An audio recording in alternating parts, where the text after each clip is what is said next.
آیا په تیرو 5 کلونو کې رښتیا د لومړي ځل لپاره د واکمنې ډلې تر واک لاندې لومړۍ ولسوالي سقوط شوه؟ هغه ویډیوګانې چې په خواله رسنیو کې سخته غوغا جوړه کړې څه حقیقت لري؟ تر پایه راسره پاتې شي چې د بدخشان د یفتل ولسوالۍ د سقوط د یوې نوې وسلوالې ډلې د راڅرګندېدو او د افغان واکمنۍ د تازه غبرګون په اړه تازه جزئیات په دې ویډیو کې وګورئ. پاتمنو لیدونکو ستړي مشئ.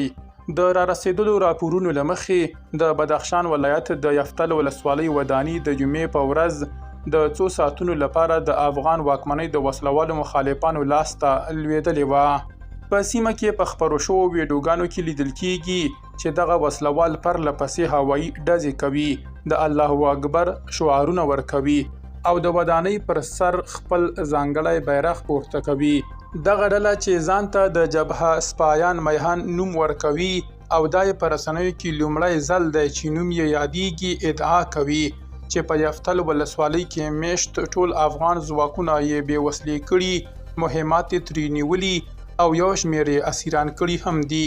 دا پیښه په داسې حال کې کیږي چې په ورته وخت کې د بدخشان په نورو برخو کې لکه شهر بزرګ، خاش او تګاب سیمو کې هم د ولسي خوځښتونو ادعاوې شوې دي.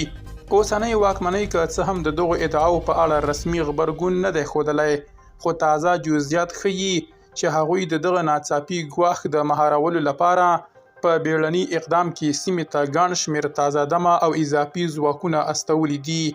دا د افغان واکمنۍ د تیر 15 کلن واک په اوږدو کې لومړی ځل دی چې یوه ولسوالي د لنډ وخت لپاره د مخالفانو لاس ته لویږي.